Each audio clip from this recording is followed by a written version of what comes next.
Buenas noches, es un honor estar acá con ustedes. Básicamente le contaba a los compañeros, no estoy acostumbrada a hablar en algo que no sea mi clase, entonces sepan disculpar si me mando alguna o le digo usted no estaba presente en mí o llega tarde. Bueno, básicamente cuando los compañeros me convocaron a hablar sobre Mayo francés, en tanto historiadora, lo que me propusieron era, digamos, ver un poco la pregunta acerca de qué es lo que se podía aprender a partir de esta situación histórica concreta, el Mayo de Francia, ¿no? El Mayo revolucionario. ¿Qué nos puede enseñar a la Argentina de Macri este acontecimiento? Y lo miré y quedé así. Esperen un poquitito. Yo quedé así. Así quedé yo con la pregunta, porque entre el Mayo francés y la Argentina de Macri veía como un mundo, un abismo, una distancia insalvable, ¿no? Básicamente me repuse de la pregunta y comencé a pensar qué puedo decir yo como historiadora, no desde un lugar de la acumulación del saber, sino desde un lugar de, yo hago historia. ¿Qué puede servir lo que yo hago para trabajar sobre el Mayo francés? Y me pareció que lo mejor era basarme en este libro que queremos comentar, El desafío del poder, ¿no? Cuando los obreros y los estudiantes desafiaron el poder, que es un libro que, ya van a contar la historia de los protagonistas. Se editó en 2009 y tuvimos la suerte de volver a leerlo ahora, gracias a un montón de esfuerzo que me imagino que debe haber sido. De este libro es un libro muy rico, tiene para un historiador tiene dos grandes partes, una parte que es de análisis y otra parte que es documental, o sea, un registro de los protagonistas, ¿no? En ese sentido es muy rico. También los análisis son muy diferentes entre sí, pero a mí no me interesó tanto eso como historiadora, sino lo que me interesó es recoger algunas frases que el libro tenía, algunas frases que tenían que ver más inclusive con el cuidado de las palabras y como uno dice lo que dice, y reflexionar un poco colectivamente sobre esto. No me parecía que a la pregunta ¿qué se puede aprender? Lo podía contestar yo sola, sino que lo que se me ocurrió era que la mejor manera de aprender es aprender en conjunto, aprender colectivamente, y aprender a partir de frases hechas por los mismos que lo habían vivido, ¿no? Entonces yo tomé tres en las que quiero focalizar. Y estas tres frases las escribió un luchador, y lo googleé, yo no lo conocí. Un luchador que se me cayeron las medias, se murió en 2010, Claude Bernard, Daniel, lo rebauticé. Y que de alguna manera, muy joven, protagonizó en primera fila este acontecimiento del cual queremos reflexionar y del cual queremos aprender algo. Y en tres lugares diferentes de su libro decía esto. La primera frase que elegí, ¿no? Tener 25 años y echar a los directores de la fábrica forma parte de los pequeños placeres que no hay que dejar pasar cuando se presenta la oportunidad. no es gran cosa, pero es un placer igual. Pareció hermosa frase. No hay cosa que un historiador pueda decir más hermoso que esta frase de alguien que lo hizo, que hizo el acontecimiento, ¿sí? La segunda que leí, también dije, oh, estaba hablando de los obreros. Y estaba hablando de cómo los obreros inventaban en las situaciones. Y decían la siguiente frase, decía Bernard, y ellos tienen la modestia, aprender con esa amplitud de cabeza, ¿no? Y la otra frase que a mí me llamó la atención, porque vivo, como ustedes, en una economía, una sociedad y en una política macrista, es bellísima. Y dice, no bromeaban los obreros cuando estaban en la plaza, ni cantaban. Estaban marchando porque la situación, señores, era seria. Y a mí me pareció esto, ¿no? Que la situación, señores, en este momento es muy seria y, bueno, da para reunirnos y poder pensar en algo que se pudo hacer.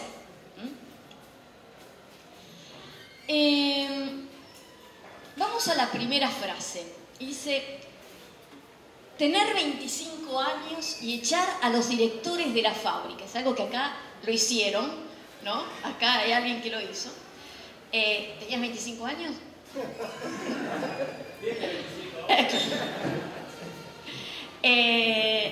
Forma parte de los pequeños placeres que no hay que dejar pasar cuando se presenta la oportunidad. No es gran cosa. Me encantó. No es gran cosa. Se hubiese muerto por el... No es gran cosa, pero es un placer igual. ¿Sí? Entonces, bueno, retomo esta pregunta de Gabriel, que me decía que se puede aprender del Mayo francés, ¿no? Y leyendo este libro y me puse a leer y vi que del Mayo francés hay muchas cosas, muchos balances que se pueden hacer y se aprende lo que uno quiere aprender, ¿no? Lo que más llamativo es, lo que me llamó, digamos, poderosamente la atención, es cómo se instala la postura reaccionaria. Yo creo que daba un poco de vergüenza, ¿sí? Pero no da vergüenza y está como muy fuertemente instalada esta idea que del Mayo francés no se puede aprender nada, porque el Mayo francés cuestiona un orden que es natural, ¿sí? Que los medios de comunicación estaban instalando absolutamente, ¿no? A partir inclusive de algunos testimonios de los protagonistas. Por ejemplo, me llamó la atención que es de un texto, de un diario de tirada enorme en España, que es el diario El Mundo, que como acá podría ser, bueno, no sé, no hay pero es un diario importante, que es de la derecha más rancia, ¿no? La revuelta no había llegado a las fábricas y se limitaba a unos cuantos cientos de estudiantes en Nanterre, de sexo masculino, de la Universidad de Nanterre, ¿no? Esa reivindicación fue para poder acostarse con alguien más cómodamente, es decir, acceder sin trabas a los dormitorios de estudiantes universitarios. Eso es la primera reivindicación que la derecha pone como propia del Mayo francés, ¿sí? Y así todo. Y la conclusión sería que el Mayo del 68 no consiguió prácticamente ninguno de sus objetivos. Esto es una forma de aprender. Una forma de aprender que dice que un acontecimiento que fue no sirvió para nada, vano, inútil, ¿no? Ahora bien, esta postura reaccionaria, que lo llame yo, se contrapone o pretende ser contestada por otra postura que llamé postura optimista. Son nombres que les puse yo, ¿no?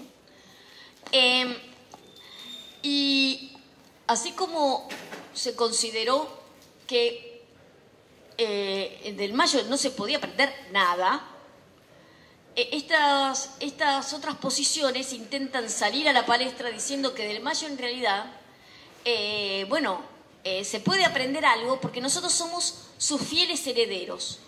Vivimos en un mundo de panacea, ¿no? Gracias a las conquistas hechas, pero siempre en el pasado.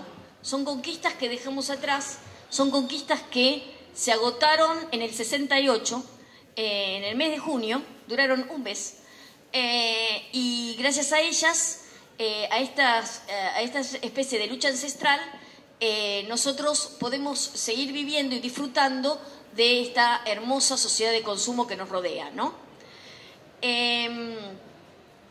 Y bueno, esto es la posición políticamente correcta y la que está más instalada en los medios que intentan correrse del lugar de la reacción, pero no pueden dejar de mostrar lo conservadores que son, ¿no? Porque si vos decís que sos heredero de algo y que gracias a esa lucha vos vivís así, también lo que estás diciendo es que esto que estás viviendo está buenísimo, ¿sí? Y que, tenemos padres que han luchado y nosotros nos corresponde disfrutar. Por ejemplo, esta postura del diario La Provincia de Las Palmas, en Gran Canaria, no me animé al diario La Nación a traerlo porque ya era tan... No podía ponerlo en ninguna de las rúbricas que todas esas. Dice, Mayo del 68 fue un gran avance democrático y liberal en el sentido político y cultural de la palabra. Se atacó la discriminación en todas sus formas, ¿no? Explica un militante de la Liga Comunista. Dice, fue también un gran empuje hedonista, o sea, del placer. Pero connota mal la palabra. Parece que los tipos no tenían... La ideología era, placer y sin pensamiento. Contra el puritanismo y la moral rigorista.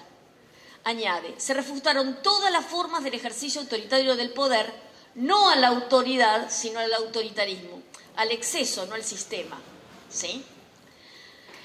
Estos también están haciendo un balance, ¿sí? Es un balance en donde, como la primera postura que traje a colación, está diciendo, Mayo francés es algo que ocurrió en el pasado, ¿sí? Puso en cuestión algunos aspectos del sistema. Para la postura 1 no sirvió para nada. Para la postura 2 nos dio todo lo que tenemos, entre comillas, ¿no?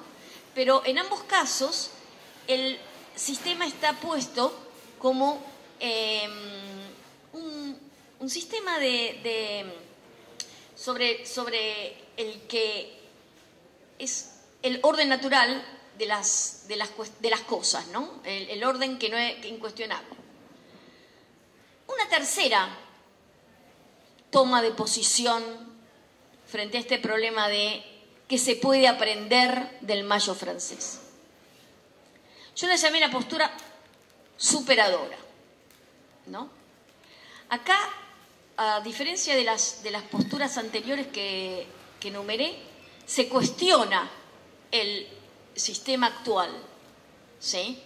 El sistema actual es algo para intervenir, para quebrar, para modificar, para transformar. Pero lo que se hizo antes, en realidad, de acuerdo a esta postura, resultó un fracaso, ¿sí? Lo terminaron dominando y tanto esfuerzo en realidad sirvió solamente como un pataleo. La postura superadora estaría argumentando que en mayo del 68 no les dio para llegar, ¿sí? Porque eran muy ingenuos, inexpertos, ¿sí? Carecieron de unidad, ¿sí? Y que sería necesario sacar lecciones del fracaso. ¿Cuáles lecciones del fracaso? Bueno, poder representar mejor a las bases, hacer menos debate, más unidad, ¿sí? Alguien que sepa bien claramente a dónde se va y cómo se va, es decir, una especie de receta, de mapa que de entrada, antes de entrar a la acción política, nos esté orientando, guiando para llevar al éxito, ¿no? Que sería la transformación de la sociedad. Por último, lo que me pareció este libro, que en realidad este libro, o la lectura que yo hice de él, es que también se para en la coyuntura actual, también busca la transformación de la coyuntura actual, pero no busca lecciones en el pasado, ¿no? Busca referencias, armas de herramientas, ideas, pero no puede darnos una guía, un mapa, ni una lección, porque, digamos, esa situación de Mayo francés es una situación en sí misma irrepetible, una relación de fuerzas, ¿sí? Es una experiencia el Mayo francés, no es una lectura, es una vivencia, un atravesarse, ¿no?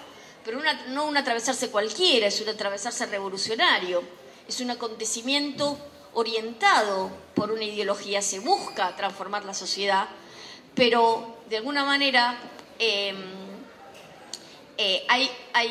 las situaciones son complejas, situaciones de fuerza, heterogeneidades, ¿sí? Que hay que componer, y que las situaciones nunca son puras en sí mismas. Entonces me pareció, vuelta a la... Perdón. A lo que había pensado, ¿no? Esta frase tan hermosa de tener 25 años y echar a los directores, ¿sí? ¿Qué podemos aprender de eso? Tener 25 años no vamos a tener nunca. Echar a los directores, ojalá. Lo que me parece es que lo importante acá es ser fiel a la experiencia de otros, ¿sí? Para poder, de alguna manera, adquirir herramientas cuando el acontecimiento lo produzcamos nosotros.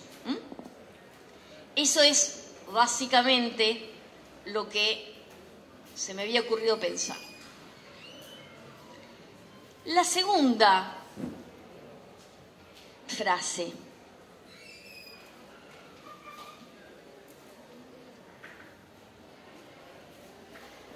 Espere que la paso. Esperen un momentito.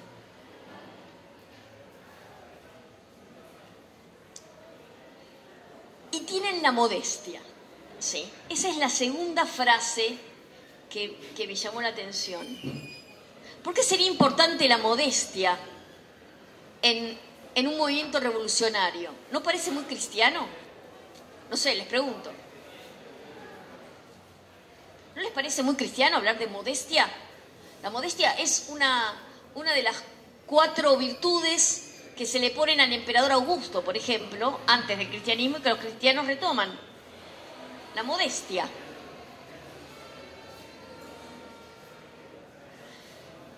Sin embargo, la modestia es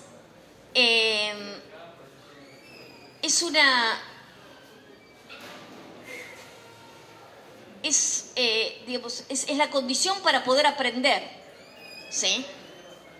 ¿Qué aprender de un acontecimiento histórico? Primero, la modestia, ¿sí? Tenemos que empezar de nuevo.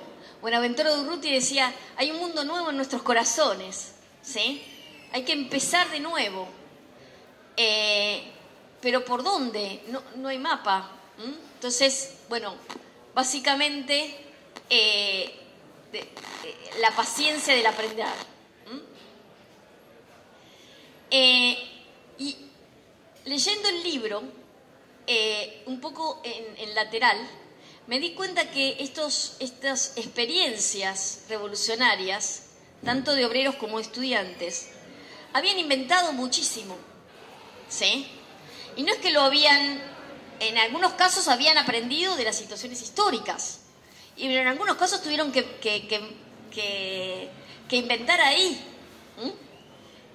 Inventaron, por ejemplo, que había que, como arma revolucionaria, había que pegar allí en donde doliera. Y le cortaron la luz a todas las empresas, ellos que manejaban la empresa de luz. Entonces es como un expediente de lucha magnífico y que se debe haber ocurrido en estas situaciones. Luego, otra cosa que se les ocurrió,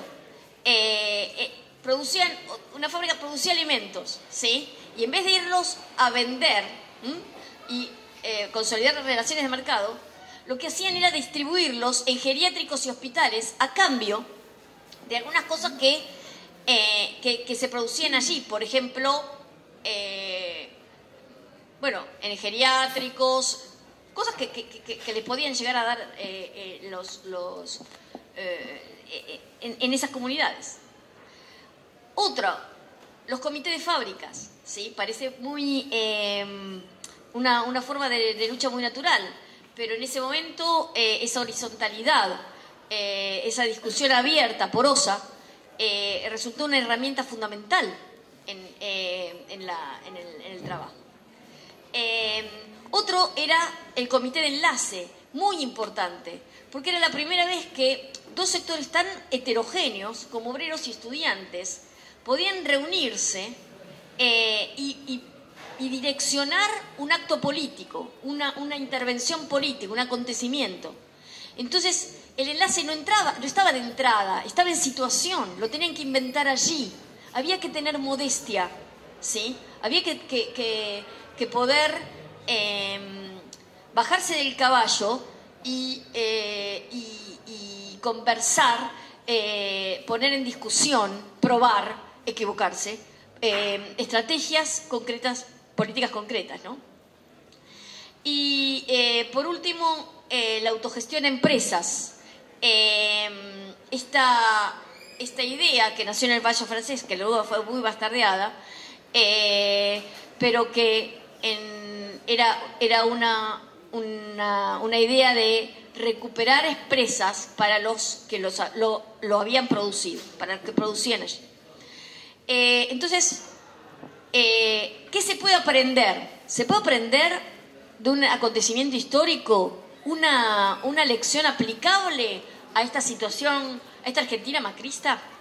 En realidad, poco, ¿sí? Pero en realidad hay una actitud, ¿sí? No una fórmula revolucionaria, pero un gesto revolucionario, que es a mi gusto, a mi entender, a mi leer, que es el conservarse atento, el conservarse poroso, el conservarse siempre fresco para aprender del otro, en situación que son inéditas e inesperadas. La última frase que yo quiero comentar, y con esto cierro, es esta, ¿no? No bromeaban ni cantaban en la plaza porque los obreros estaban marchando y porque la situación era muy seria.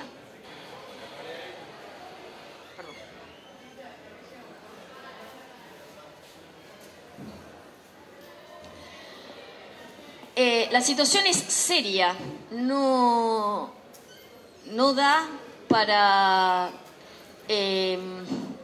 para cosas muy, o sea, construcciones dogmáticas, no da para las posturas burócratas, no da para la verdad revelada. En estas situaciones en donde Macri los está ganando por goleada, hay que tratar de aprender en espacios de discusión, ¿sí? En los espacios conjuntos, en el uno a uno. Por eso yo decía que es difícil sacar lecciones lineales de la historia. Yo soy historiadora y me encantaría decirles del Mayo francés, ¿entendimos? Ahora la revolución. Esto es como bastante imposible, ¿sí? Pero sí es posible valorizar la experiencia, valorizar la modestia, y esta cuestión de que lo que mejor se cuestionó en el Mayo francés es la representación, ¿sí? Y esto me parece un gesto revolucionario por naturaleza, el no representar a nadie. El obrero Daniel Bernard decía que los principales enemigos no estaban en los barrios ricos, estaban en las fábricas, ¿sí? Porque eran los burócratas los que eran los bisagras, ¿sí? Entonces, mi pregunta fue, bueno, ¿y cuándo nos volvemos burócratas? Y nos volvemos burócratas cuando dejamos de ser uno más de ellos, uno más de nuestro grupo. Nosotros nos volvemos burócratas cuando estamos más allá, ¿sí? Del grupo, de nuestro grupo político de referencia. Nosotros somos uno más, ¿sí? Y lo importante me parece que es la construcción, y esto es la lección que yo saco del libro y del Mayo francés. Muchas gracias.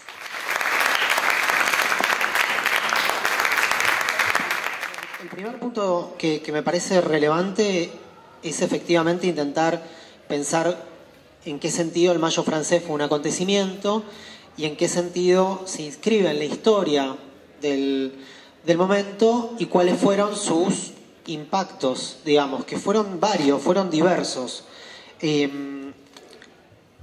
Bueno, todo el tiempo estamos hablando de este libro, ¿no? Y estamos hablando también de la historia del Mayo francés, que ustedes ya vieron en parte en otras dos reuniones. En el ensayo de Jean-Baptiste Thomas, digamos, es el que más se inscribe en el mismo registro que Leonora planteaba, porque intenta decir que el Mayo francés es un acontecimiento, es decir, es un momento vivo de la historia, es un momento en el cual los individuos y las clases sociales se vuelven actores vivos e intentan ser protagonistas de su propia historia, y a partir de ese momento esta historia que vive, digamos, que tiene como una dilatación de la vida de la historia en determinados elementos, digamos, determinados momentos, que yo soy sociólogo, así que voy a ser bastante más esquemático, que se puede decir que se dilata en un sentido el Mayo francés geográficamente. En primer lugar, uno ve una progresiva dilatación o impacto de Nanterre a París, de París a las universidades del resto del país, de las universidades del resto del país a los sectores obreros, empezando por su juventud, de la movilización de la juventud obrera a la movilización de las mujeres y los inmigrantes, de los sectores populares y en la juventud, hasta llegar a los sectores que a priori se considera que no se movilizaron, pero que también fueron parte del Mayo francés, como trabajadores agrícolas y campesinos.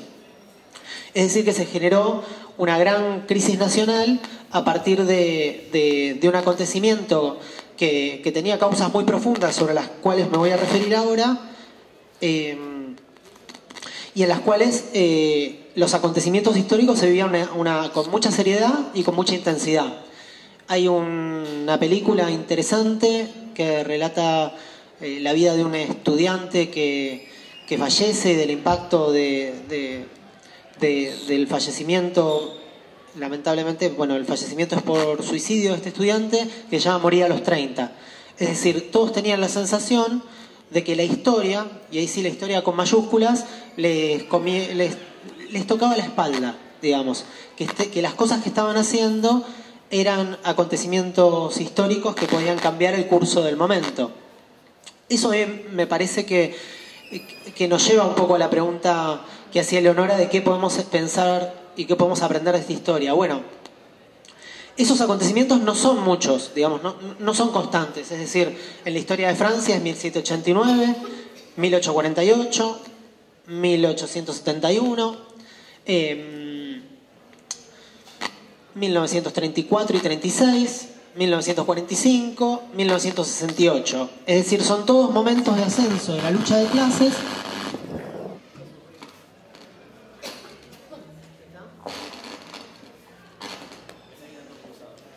Ahí está. Son todos, les decía, acontecimientos de la lucha de clases en las cuales los protagonistas del 68 se ven reflejados.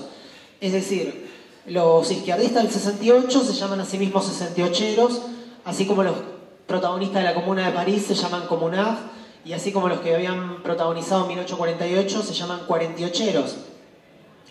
Y en una imagen literaria pero interesante de la introducción del libro, Jean-Baptiste menciona que los 70 latinoamericanos empezaron en el 68 en Europa, y ese es el otro sentido en el cual el acontecimiento se delata, que es internacionalmente. 1968 es el punto de arranque de un ascenso de la lucha de clases en todo el mundo. En Pakistán, donde hay un fuerte movimiento estudiantil y se consigue un triunfo contra la dictadura. En Checoslovaquia, enfrentando justamente al sector burocrático del movimiento que había usurpado la mayor conquista del movimiento obrero, como era la URSS, es decir, había usurpado la Revolución Rusa y estaba oprimiendo otros pueblos, como el checoslovaco, como el polaco, como el pueblo alemán en Berlín, y eso periódicamente generaba rebeliones, pero en 1968 pega un salto, sin lugar a dudas. Luego, obviamente, tiene su impacto en el resto de Europa, del 69 en adelante, italiano, que dura otros 10 años de ascenso de luchas estudiantiles y obreras. México, obviamente, en los distintos movimientos estudiantiles y en las represiones de esos movimientos estudiantiles, cuyo punto más fuerte es la masacre de Tlatelolco, en la cual hay una cantidad de estudiantes que son asesinados de número indeterminado, entre 300 y 500. Y por supuesto también en Estados Unidos, en el cual el movimiento antiguerra se venía desarrollando, pero también pega un salto en los 60, en el 68 asesina a Martin Luther King y hay movilizaciones importantes y radicalizadas del movimiento negro. Y por último también en la Argentina, ¿no? Y dando punto de arranque a América Latina, hace 2 días se cumplieron los 49 años del 69, que es nuestro 68, es decir, del Cordobazo. Entonces, ¿cómo ubicarse frente a esos acontecimientos? Obviamente, la historia nunca se repite del mismo modo, pero ellos intervenían, estos mismos protagonistas, buscando aquellos puntos que podían unificar lo que estaba pasando con lo que había pasado. Es decir, se veían bastante en el espejo de la Comuna de París, en muchos aspectos. Se veía en el espejo de 1848 y también se veía en el espejo de la Revolución Rusa. Tenían como la promesa de intentar hacer un cambio radical del conjunto de las estructuras políticas y económicas. Y me parece que entonces, si bien la historia no se repite, sin embargo siempre se intenta empezar un poco desde el medio, es decir, de cuál fue el saldo que nos dejaron las cosas y cuáles son las lecciones que nosotros podemos retomar y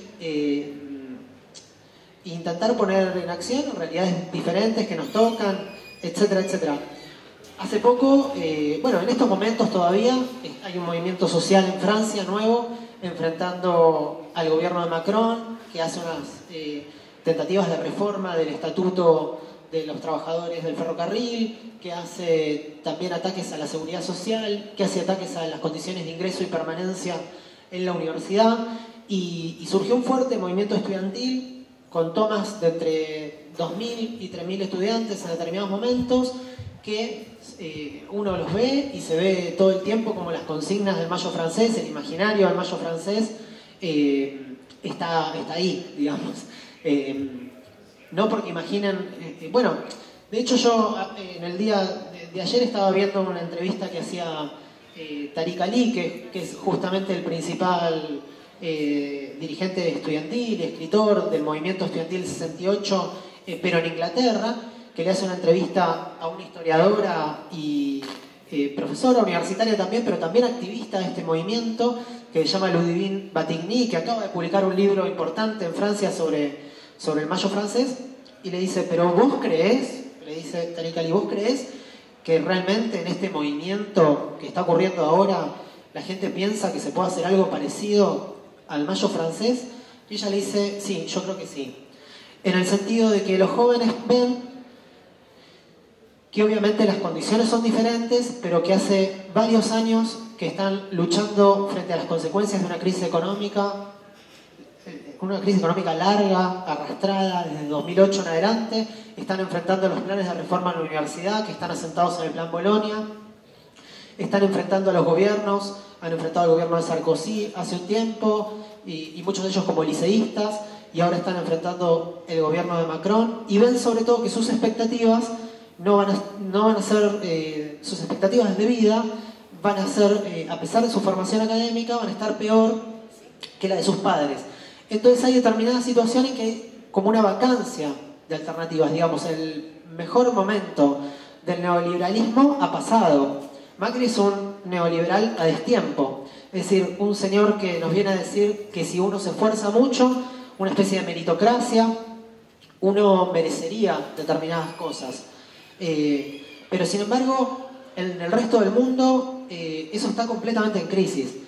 En Estados Unidos está en crisis a partir de dos polarizaciones. Una polarización por derecha en la figura de Donald Trump, que intenta resolver la crisis del capitalismo a su modo, con determinados elementos de nacionalismo económico, atemperados obviamente por muchas situaciones estructurales, pero también hay encuestas llamativas que nosotros cada vez que le toca a algún compañero nuestro ir a televisión las dice, porque no queda otra, hay que decirlas porque si no se parte de muy atrás. Y esas encuestas hacen una pregunta simple, les dicen, le preguntan sobre todo a los estratos jóvenes qué opinan del socialismo.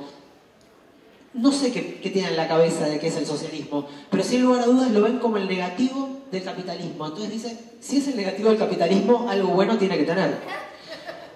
Y entonces muchos de ellos que votaron a Bernie Sanders, que están activando en los campus universitarios, que están activando en los movimientos sociales antirracistas, en los movimientos también sindicales, en los movimientos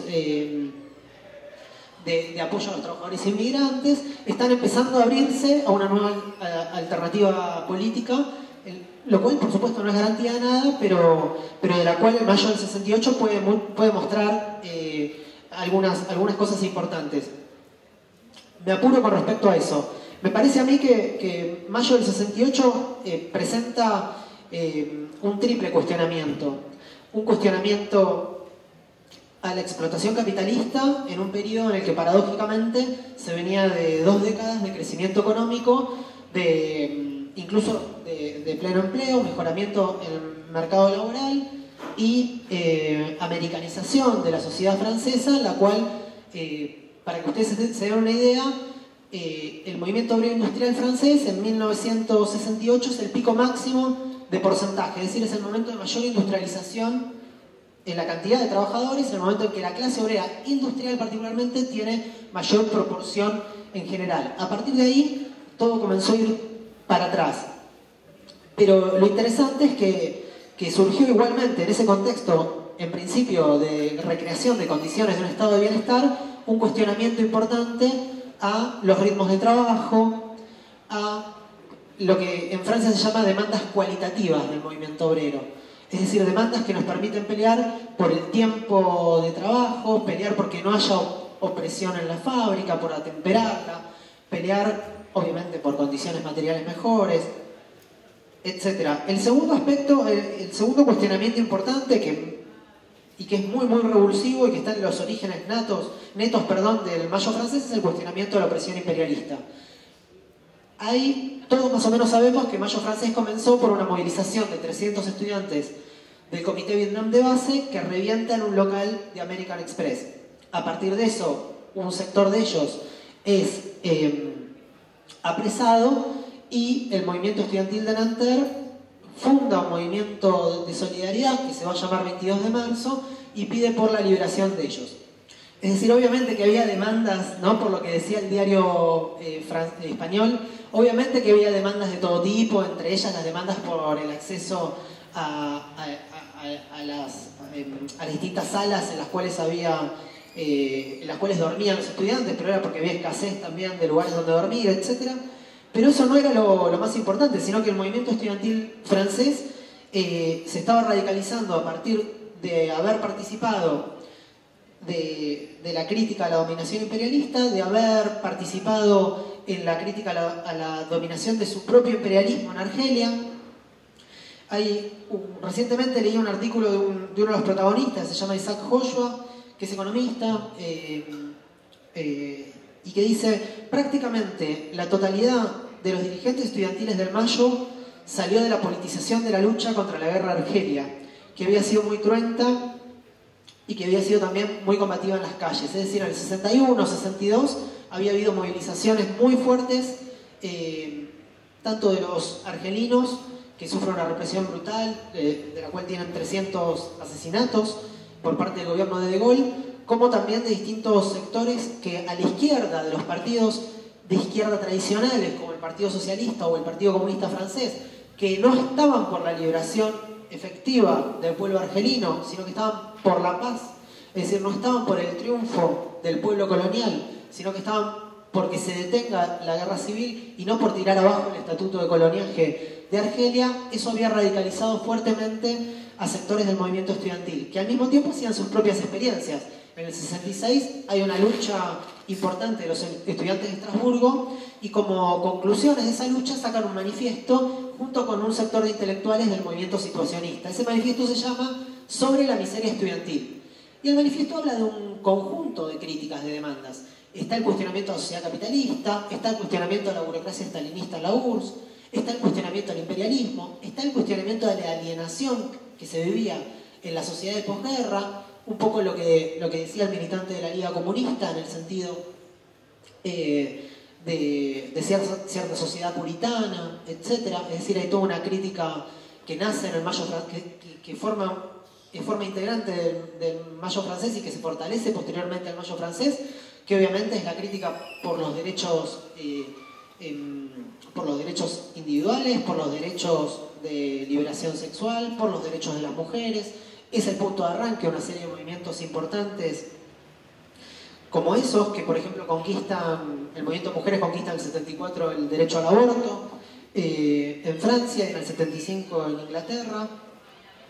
Y entonces me parece a mí que me gustaría incorporar ese elemento de un movimiento estudiantil que no era puramente sindical, digamos, que no era un movimiento estudiantil que peleaba por sus propias reivindicaciones y nada más, porque eso llevaría a malinterpretar cómo se conforman los movimientos estudiantiles.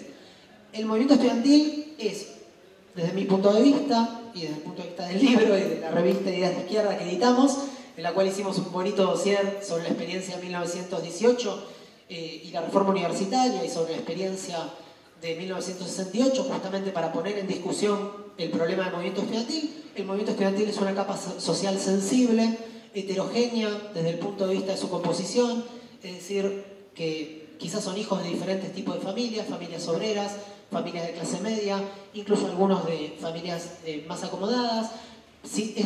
No refleja directamente cómo está la situación de la sociedad, es decir, si la universidad de élite de principios del siglo XX, Lenin la graficaba como una pirámide invertida, es decir, decía, los sectores más grandes de la sociedad En la universidad ocupan la parte de abajo de esta pirámide invertida, casi no están representados.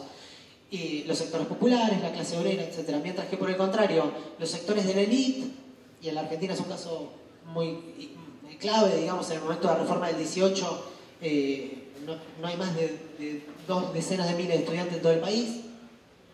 La élite, en cambio, estaba sobre representada. Sin embargo, con la universidad de posguerra eso cambia.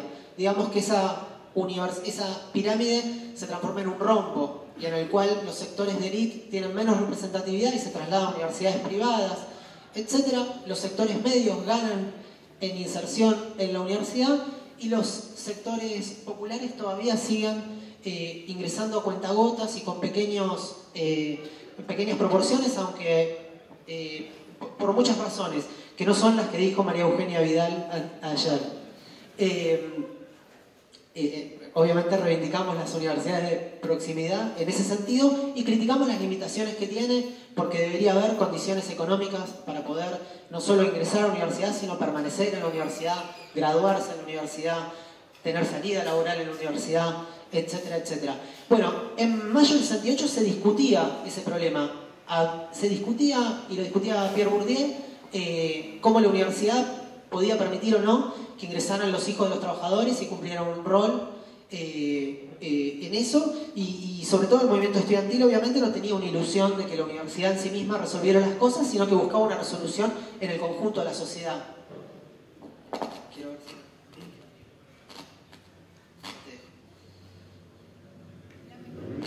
Para concluir y dejarle a Marcelo el tema de algunos temas importantes que ocurren en el Mayo francés, me parece que es para destacar entonces que la politización del movimiento estudiantil tiene varias fuentes, pero en este caso se va como vinculando a un problema que efectivamente hay una crisis de la representación política. Es decir, el último cuestionamiento que hay es un cuestionamiento del orden burgués, a los personeros del orden burgués, a Charles de Gaulle, que hacía 10 años que estaba en el poder, pero también al Partido Comunista Francés, que nace y su intervención, comienza su intervención en el Mayo francés atacando brutalmente el movimiento. Me gustaría citarlo para que se den una idea de cómo era la actitud del principal partido del momento, el Partido Obrero, ¿no? Georges Marchais, vocero del partido, en un artículo en la portada de la Humanité decía: como siempre, cuando avanza la unión de las fuerzas obreras y democráticas, los grupúsculos collistas, es decir, izquierdistas, se agitan. Se encuentran particularmente activos entre el estudiantado. En la Universidad de Nanterre, por ejemplo, se encuentran los maoístas, las juventudes comunistas revolucionarias, que agrupan una parte de los trotskistas, el Comité de Enlace de Estudiantes Revolucionarios, también mayoritariamente trotskista, los anarquistas, distintos grupos más o menos folclóricos, dice. A pesar de sus contradicciones, aquellos grupúsculos se unificaron en lo que llaman el movimiento 22 de marzo de Nanterre, dirigido por el anarquista alemán Cohn-Bendit. Paréntesis, era la primera vez que acusaban a Cohn-Bendit de ser inmigrante, de ser hijo, por cierto es hijo de judíos que van a Francia huyendo del nazismo. Era la primera vez que lo acusaban de inmigrante. Acá le dicen apenas anarquista alemán, pero en los medios de comunicación y de Gaulle le empieza a decir judío alemán. Y la reivindicación del movimiento estudiantil y de la juventud obrera es identificarse, es decir, no permitir la segregación, la diferencia, etc., sino decir, bueno, entonces todos seremos judíos alemanes, así como en un proceso de expropiación de la impugnación que quiere hacer el poder sobre ellos.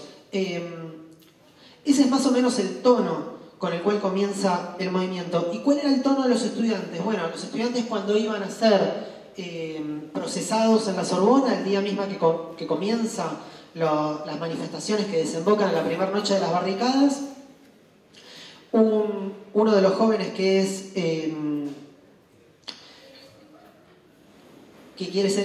quieren expulsarlo de los rectores les dice lo siguiente: se llama Michel Puny, militante trotskista, le declara ante los rectores de la Universidad de París: yo los recuso a ustedes, ya que hoy en día no tengo frente a mí a mis profesores, sino a hombres que aceptaron hacer el trabajo de las CRS, que es como la prefectura o la gendarmería.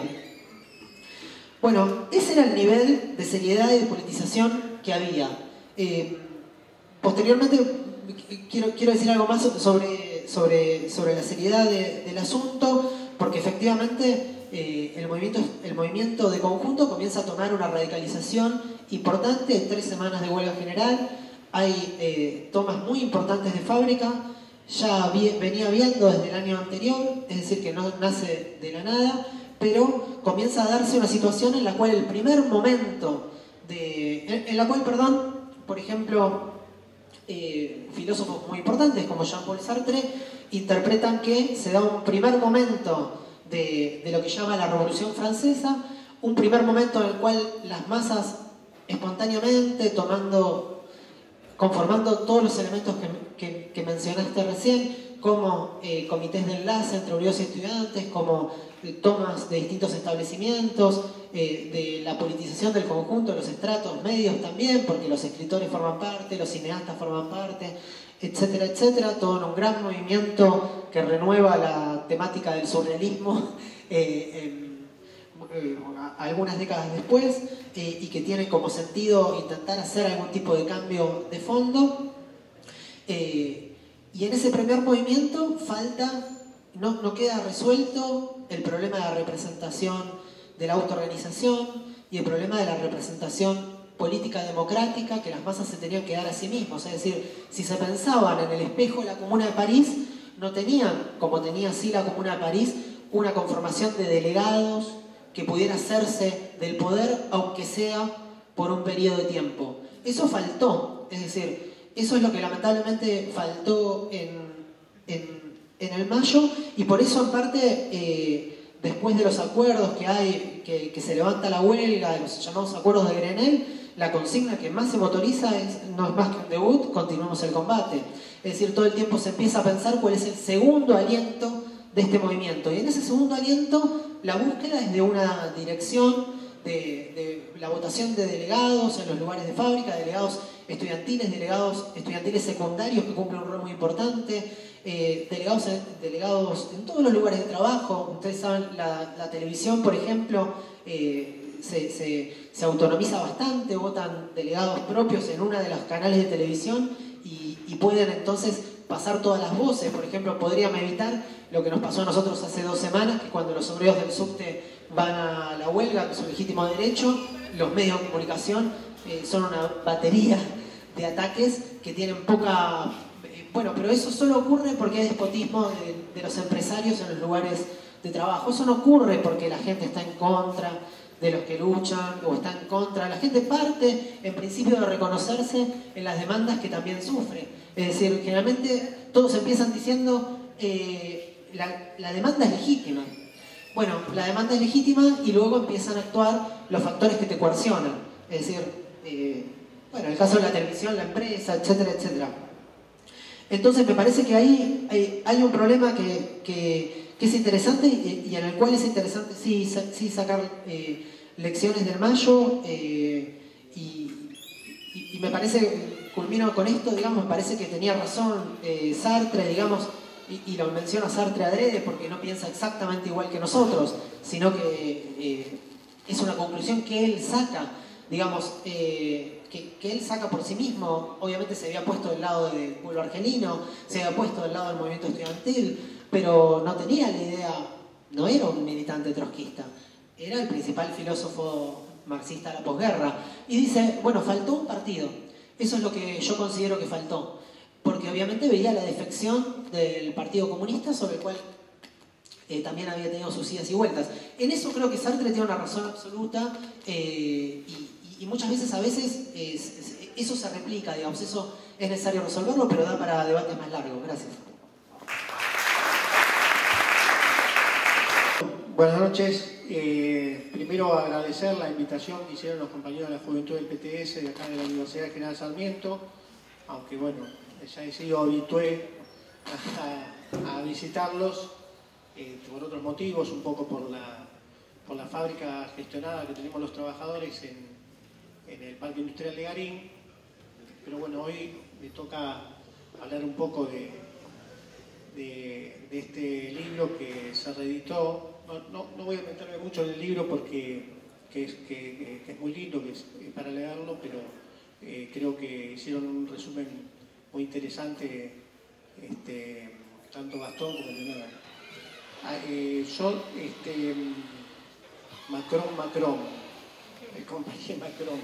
el compañero Chipi Castillo decía el otro día en una charla Macron porque es un Macri más grande.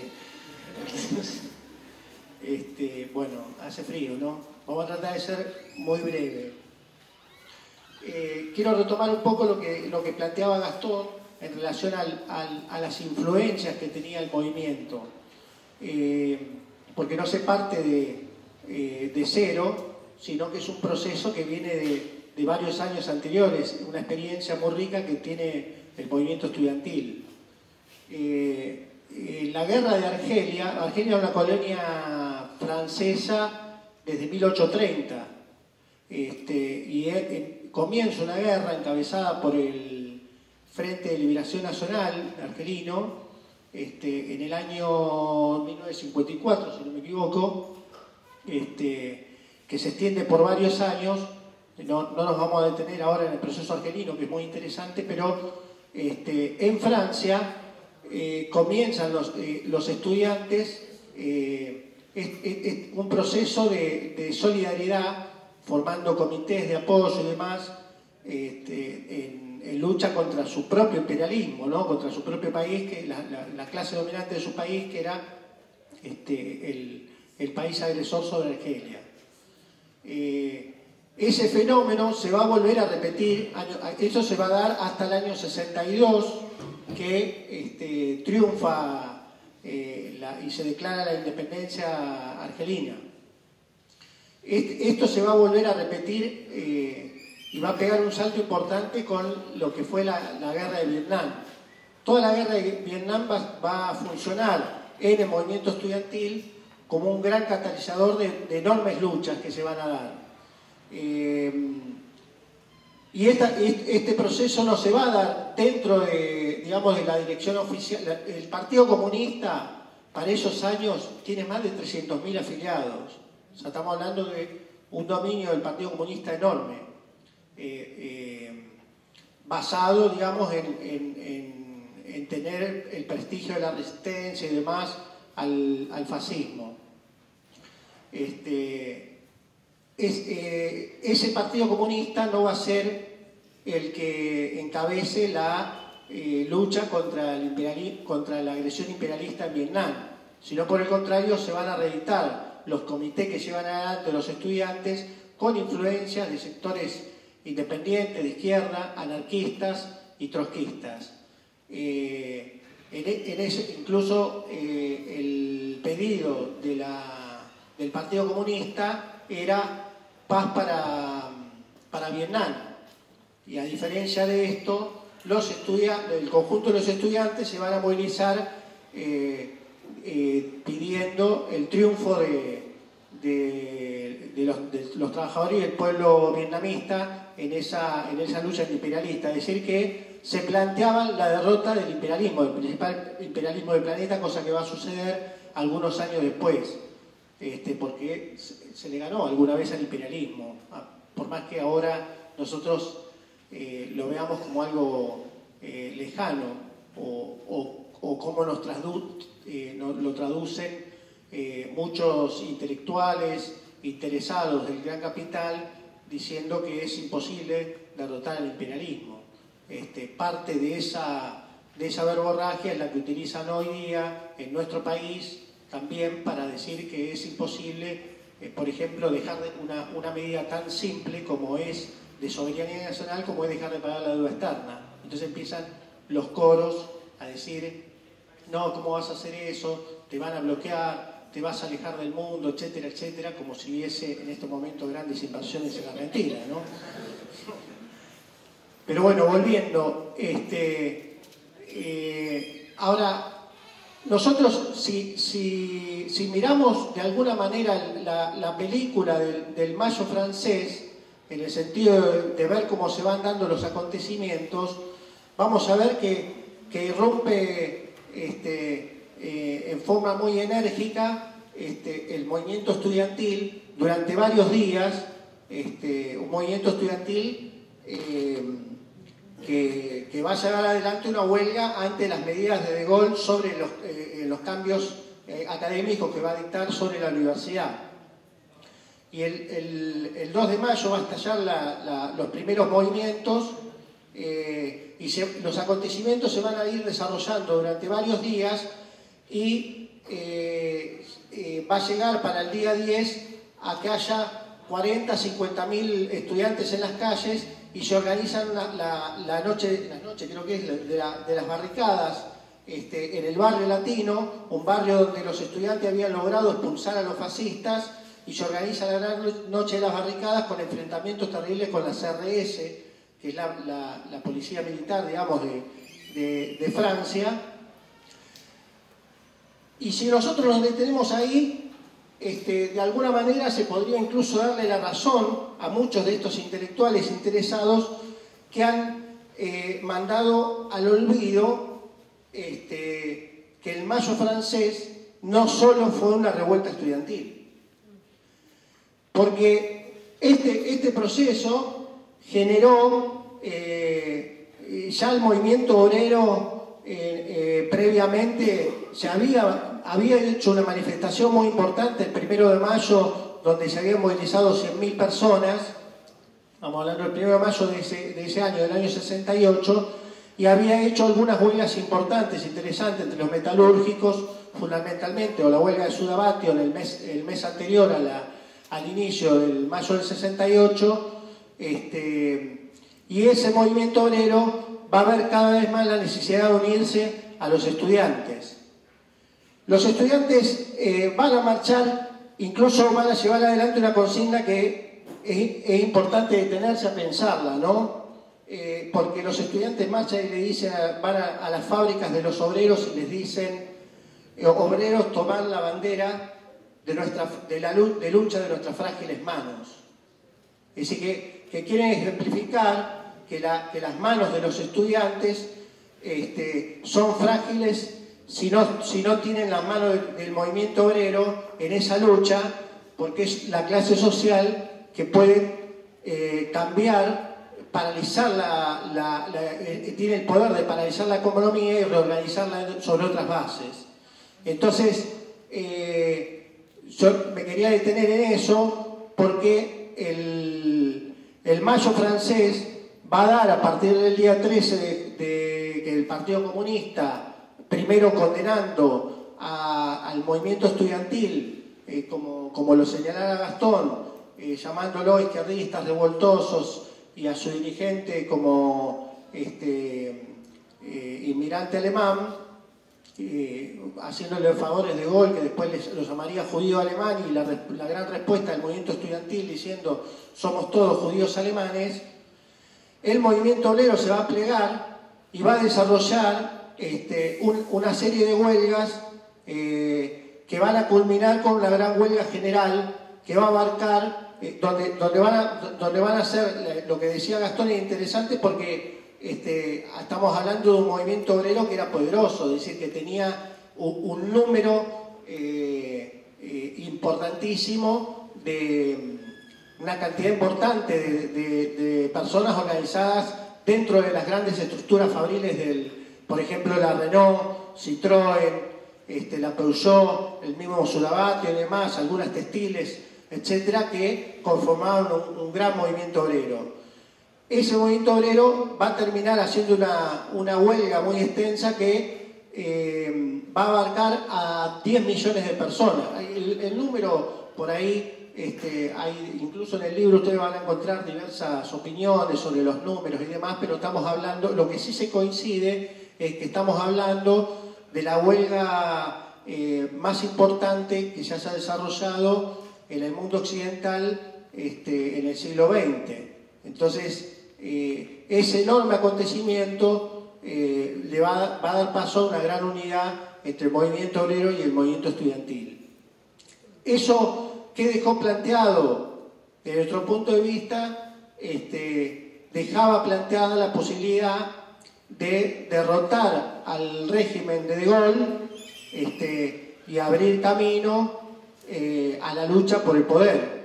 Los estudiantes incluso lo habían sintetizado en una consigna muy buena que decía el poder tiene las universidades, los estudiantes la tomaron. El poder tiene las fábricas, los obreros la tomaron. El poder tiene el poder, a tomarlo. Entonces, ese proceso tenía un inconveniente muy importante para el movimiento obrero, que es que, a diferencia del movimiento estudiantil, el movimiento obrero estaba mucho más atrapado a través de la CGT bajo la dirección del Partido Comunista. Un Partido Comunista que va a intentar, al principio, de evitar la unidad con el movimiento estudiantil, pero una vez que no lo pudo llevar adelante y se puso en la cabeza de la huelga general, ante la intervención de Gaulle, va a los acuerdos de Grenelle, donde se firman una serie de demandas formalmente. Igual la CGT no firmó, digamos, los documentos al principio, pero recorrió las fábricas con sus principales dirigentes para hacer asambleas y hablarles de las bondades de los acuerdos. Pero su principal dirigente, creo que se llamaba Seguí, va a ir justamente a una de las concentraciones más importantes que tenía la huelga de Francia, porque son huelgas con tomas de fábrica, y muchas de ellas son tomas de fábricas con rehenes. Es decir, se tomaba como rehén al personal jerárquico para evitar justamente la represión. Y entonces van a recorrer las distintas fábricas, y cuando se iba a la Renault a intentar levantar la huelga, es fuertemente abuchado por los trabajadores, y la huelga va a continuar. Entonces, ¿cuál fue la política del Partido Comunista para lograr pasar los acuerdos?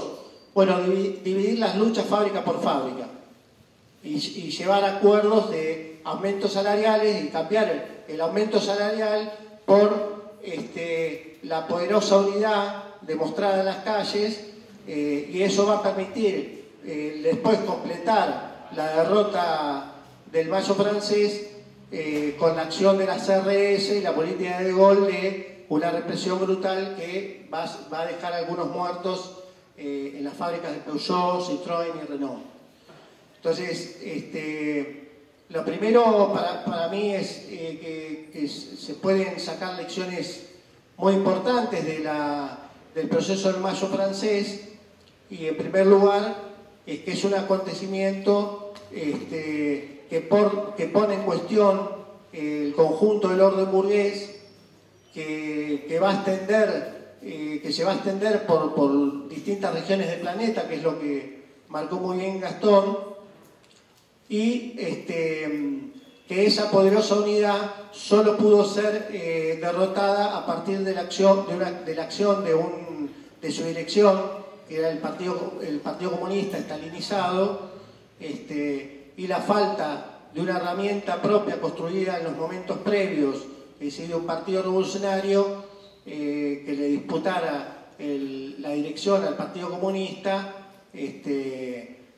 culminó en una derrota. Por eso la conclusión que plantea Gastón es muy importante pensarla en perspectiva, porque nosotros tenemos que plantearnos los debates de la necesidad de la construcción de un partido revolucionario en la época actual también, por más que lo veamos como una situación muy alejada de aquellos fenómenos, pero que la situación actual de terrible concentración de oligopolios, grandes monopolios y la dominación de unas pocas naciones sobre la miseria de continentes enteros, sobre el hambre de la población y demás, siguen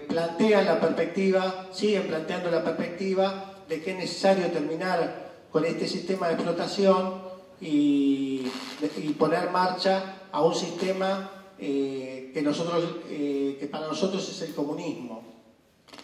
Cuando los obreros franceses, y hay continuidad en esas luchas, porque uno le puede parecer que no hay continuidad, pero sin embargo, cuando los obreros franceses en la actualidad realizan las huelgas que le han llamado ahora de Robin Hood, que son huelgas en las cuales los trabajadores eléctricos les devuelven la luz a la población pobre que no ha podido pagar y le ha cortado la luz, y le cortan la luz a los barrios ricos, retoman aquella tradición que habían tenido los mismos obreros eléctricos en el Mayo francés. Entonces, esas continuidades nosotros las queremos reapropiarnos. Entonces, como pensar el Mayo francés también es pensarlo para reapropiárselo, en el sentido de tomarlo como lecciones políticas que nos permitan en algún momento vencer, que es nuestro objetivo. Por lo menos como trabajadores, nosotros, yo particularmente soy parte de esa gestión que nosotros tenemos en el norte de Gran Buenos Aires, que es una gráfica muy importante, que era una multinacional, y no nos planteamos como perspectiva mantenernos solo en una cooperativa que tarde o temprano puede llegar a hundirse por la propia crisis que nos genera el sistema capitalista, sino que lo que opinamos es que hay que conquistar el poder. Es decir, que los trabajadores tienen que organizarse en un partido revolucionario y conquistar el poder. Bueno, dije que la quería ser breve. Quería...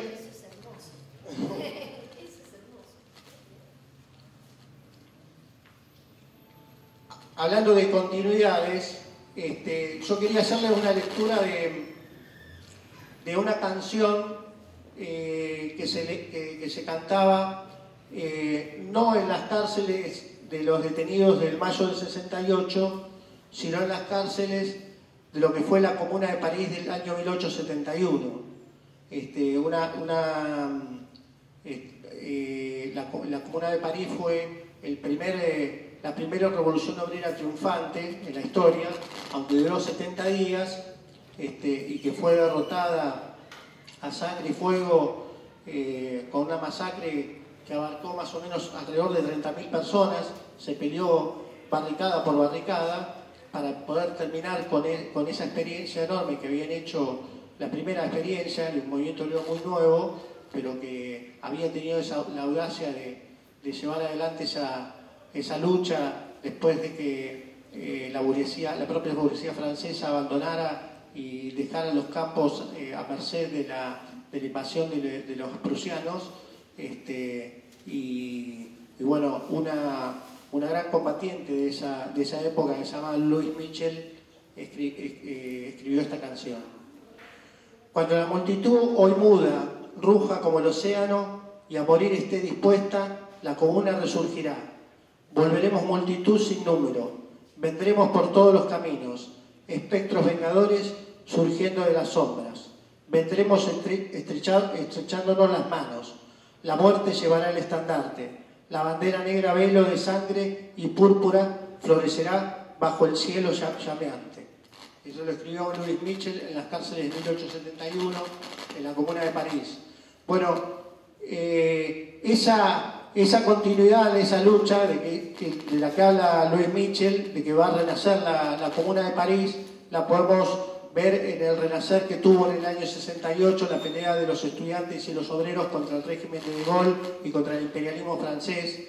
La vimos en los múltiples procesos revolucionarios que marcó Gastón, que abarcaron desde el 68 al 79 por todas partes del planeta, desde Latinoamérica, Medio Oriente, los propios estados del este del mal llamado socialismo real.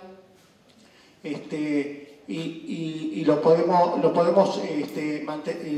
ver hoy mismo en las luchas constantes en cada uno de los puntos del planeta por la clase obrera y los estudiantes combativos. Así que unidos adelante, como decía la consigna del Cordobazo del 69, la lucha continúa, como dijeron los obreros franceses y también como dijeron los estudiantes cordobeses, pero allá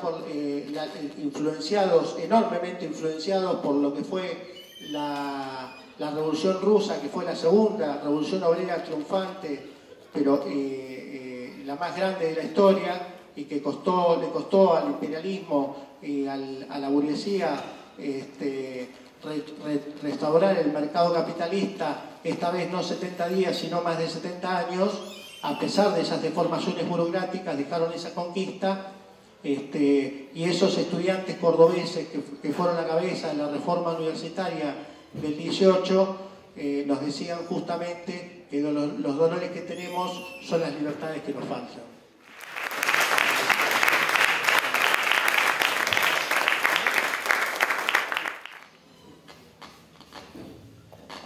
Bueno, gracias por el seminario y los que hablaron. Me quedaron dos acotaciones sobre lo que habló Eleonora, sobre, bueno, primero en estas dos divisiones que había sobre si fue una victoria o derrota del Mayo francés, y esta tercera posición que se le sumaba una crítica al sistema, pero lo veía como algo que fracasó. Que en parte estoy de acuerdo porque no llegó a concretarse una revolución, pero no sé si estoy tan de acuerdo que en las dos anteriores visiones no se haya también criticado al sistema y evaluado eso. Y eso fue una pequeña acotación que me quedó pendiente o resonando en la cabeza.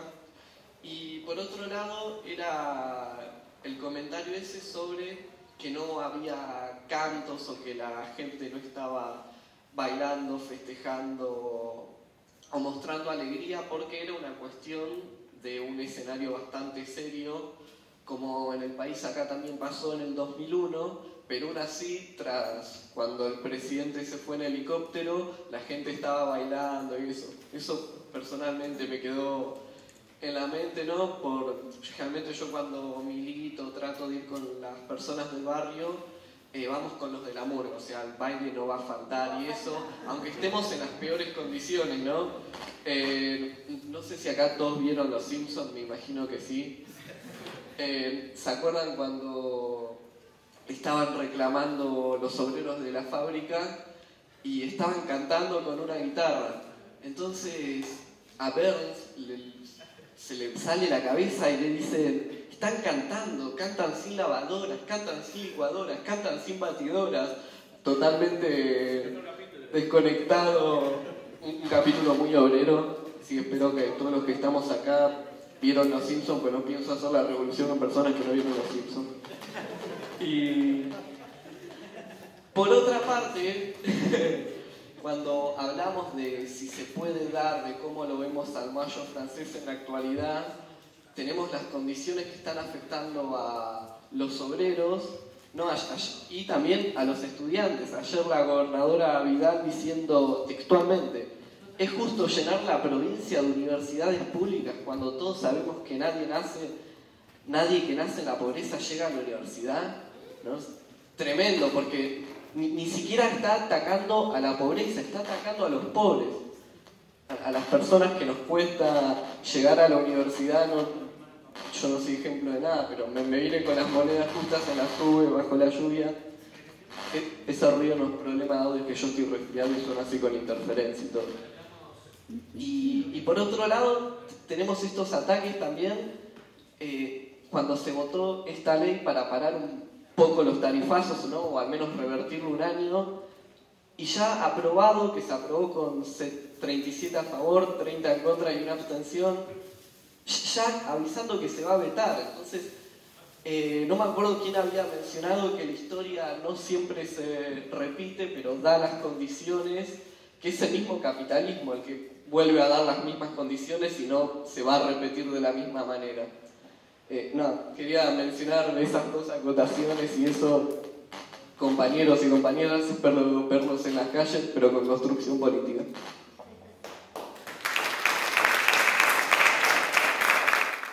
Mi nombre es Gonzalo, soy militante también del PTS, lo conozco hace poquito.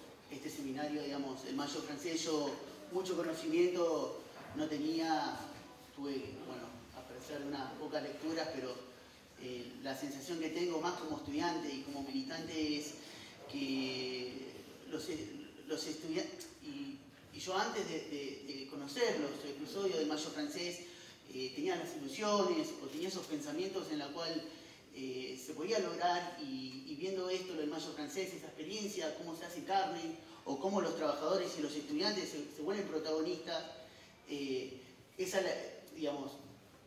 creo que tiene que ser la finalidad de este seminario, digamos, salir con toda la energía de que puede ser posible, de que los estudiantes, más de que, por ejemplo, acá en la universidad somos 18.000 inscriptos y solamente el año pasado se recibieron 152 personas. O sea, toda esta estructura que vale millones de pesos es solamente para 150 personas.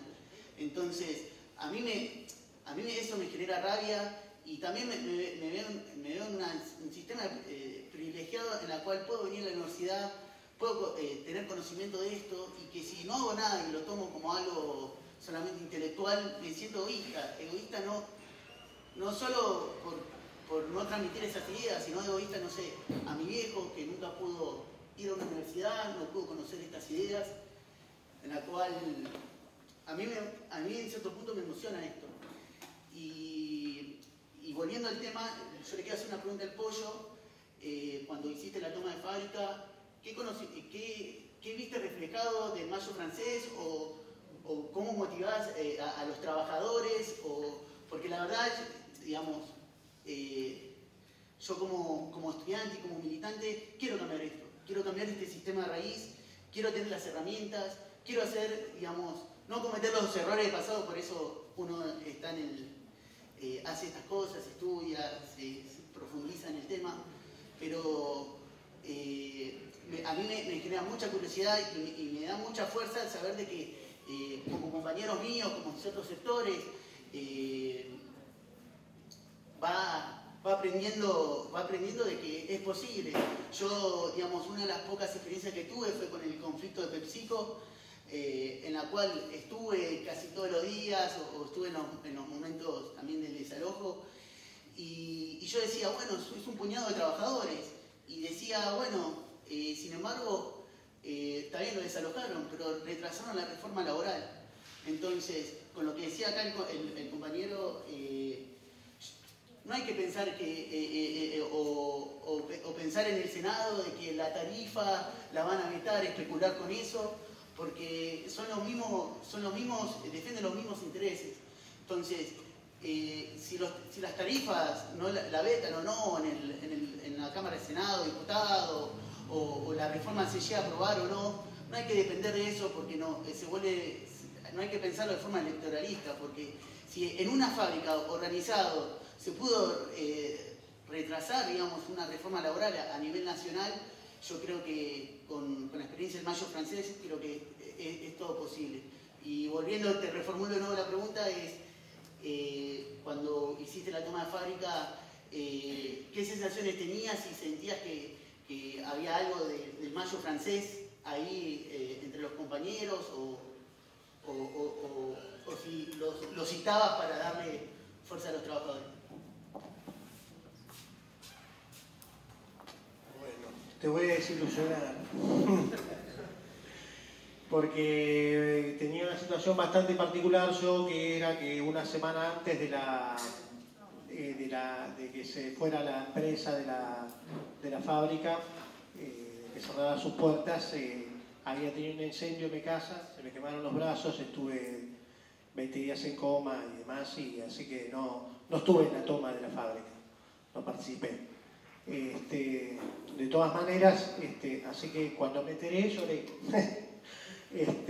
No, porque me enteré cuando después que desperté, 10 días después que desperté, me lo contaron, digamos, aunque era algo que nosotros manejábamos como posibilidad, no era en realidad lo que manejábamos con mayor probabilidad. Nosotros opinábamos que iba a haber un ataque de despidos importantes, que más bien que iban a aplicar lo que ellos habían presentado en el Ministerio de Trabajo, que era un plan para resolver la crisis, porque habían presentado un recurso de crisis en el Ministerio de Trabajo, y vos cuando presentás el recurso de crisis tenés que presentar cómo vas a salir de ahí. Entonces, lo que el plan era 123 despidos, es decir, un tercio de la fábrica y una baja del salario del 40%. Entonces, opinábamos que lo que se ve, como no habían logrado que el Ministerio se pronuncie a favor de eso, no dio curso al preventivo de crisis. Lo que opinábamos era que iban a hacer los despidos y que iban a tratar de que nosotros peleáramos desde afuera, medio parecido a en ese momento se estaba desarrollando el conflicto de Lear.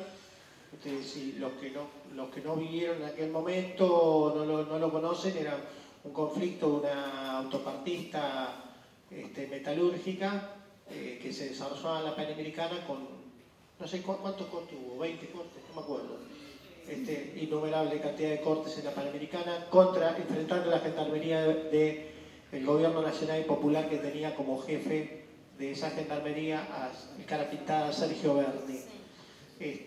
Bueno, en ese momento estaba el conflicto de Lear y iban a tratar de alguna manera tenernos ahí afuera, pero nosotros teníamos otra organización que teníamos más control sobre el conjunto de la fábrica, control en el sentido de que teníamos la posibilidad con mucha organización de los trabajadores de evitar eso y desarrollar el conflicto desde adentro de la fábrica, así que teníamos previsto ante el primer despido tomar la fábrica. Eso, bueno, directamente no echaron a uno, sino que echaron a todos, cerraron y listo. Pero bueno, no sé, no es que había nuestra referencia en ese momento era Sanón, no era ni el Mayo francés ni eso, sino que para los trabajadores varios de nosotros habíamos visitado la fábrica Sanón unos años antes, habíamos hecho un viaje con varios, una delegación obrera en 2 micros, y habíamos visitado la fábrica, nos había impactado mucho. Había un compañero nuestro que se ponía un traje blanco y se tapaba la cabeza y decía que era el fantasma de Sanón, y se filmó un video que anduvo circulando por la fábrica un mes antes de que finalmente se concretara la toma. Pero bueno, no, lo que decía antes, nosotros la queremos poner, para nosotros son trincheras. Es decir, cuando vos ganas un sindicato es una trinchera. Si vos, ella decía, bueno, ¿cuándo te convertís en burócrata? Cuando te alejás, sí, del punto ideológicamente es así, cuando te alejás del común, del conjunto de los trabajadores. Ahora ¿por qué la burocracia es burocracia? ¿Por qué los burócratas son burócratas? Porque son malos. ¿Por qué son burócratas?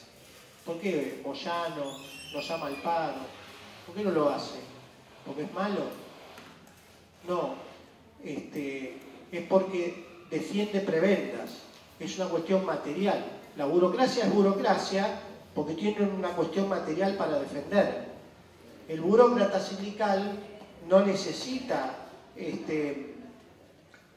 rendirle cuentas y verle la cara al trabajador. El burócrata sindical recibe vía el recibo de sueldo el descuento compulsivo de su cuota sindical que la patronal le saca al trabajador y se lo entrega al sindicato. ¿Está bien? Entonces no necesita ni siquiera verle la cara al trabajador. Entonces, cuando los trabajadores recuperan un sindicato, eso tiene que estar puesto al servicio de la lucha. No puede ser un fin en sí mismo, porque ahí viene la burocracia. Para nosotros es una trinchera. Entonces, si nosotros tenemos una fábrica autogestionada, no es para salvarnos, aparte que no te vas a salvar, ¿no? Porque en el medio de la crisis capitalista, ustedes no pensarán que nosotros en la cooperativa estamos ganando un gran salario, ¿no? Pasado el tiempo, uno dice, bueno, al final para esto... No, nosotros intentamos permanentemente mostrar que eso es una trinchera y ponerla al servicio de la lucha. Ahora, los militantes revolucionarios no creemos que es ponerla al servicio de la lucha en general, sino que los ponemos al servicio de la lucha de los trabajadores, de la organización propia de los trabajadores también. Por eso incluso en nuestro predio se desarrollan torneos de fútbol, han pasado por esa fábrica más de 500 obreros en distintos torneos que hemos hecho de fútbol y demás, donde los trabajadores puedan también recrearse lejos de los ojos de la patronal, de los buchones, de los dirigentes de los sindicatos, etcétera, etcétera, y puedan tener un ámbito donde puedan recrearse y organizarse. Entonces nosotros queremos poner esa trinchera al servicio de la organización de esa lucha, pero porque creemos en que los trabajadores tienen que organizar la lucha contra sus patronales, pero también en una perspectiva de luchar contra el régimen político y contra el sistema capitalista, porque es una clase social que tiene la capacidad para hacerlo. Es decir, si nosotros podemos llevar adelante una fábrica, también los trabajadores de conjunto pueden organizar el país. Así que, no, eso, más allá de la perspectiva individual de cada uno, de que pueda conocer históricamente lo que ha pasado en el Mayo francés, de conjunto, en la fábrica, más bien, nuestro ejemplo eran los trabajadores de Salón. ¿Me escuchan? Sí.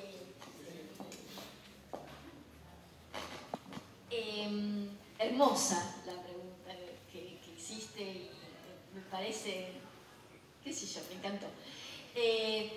Básicamente yo creo que estás pensando la alegría y la seriedad como dos cosas antitéticas. Yo no lo pienso así. Elegí la frase, lo que me gustó de la frase fue cuando decía esto es cosa seria. Estaba pensando claramente en el macrismo. Digamos, hay una liviandad tan grande y una irresponsabilidad tan grande acerca de lo que es un diagnóstico social o de hablar sobre alguna situación, ¿sí? Nada es serio en el sentido de nada tiene ninguna consistencia, ¿sí? Entonces por eso cuando Bernard decía esto es una cosa seria, a mí me pareció justamente lo contrario de decir bueno, ahora vamos todos juntos a ningún lado, ¿viste? Terraceamos. No, esto es una cosa seria, ¿sí? En ese sentido. Y luego estoy completamente segura que una persona que tiene un mundo nuevo en los corazones es una persona que ya mira absolutamente diferente y la alegría la tiene en el cuerpo y en lo que hace. Ni siquiera te lo tiene que decir. Bueno, eso. Ahora nosotros tenemos una lucha muy cercana, que son las elecciones de consejeros, que son del 11 al 14. Los invitamos a seguir construyendo una fuerza independiente, una fuerza que se plante junto con los trabajadores, los docentes, con una perspectiva distinta y a participar de ese hecho y a seguir construyendo esta herramienta que nosotros queremos hacer, que no es solamente con la fuerza y con los partidos, sino que es en conjunto con todos los estudiantes para poder realmente construir una herramienta que pueda estar a la altura de las circunstancias que son realmente complicadas. Listo.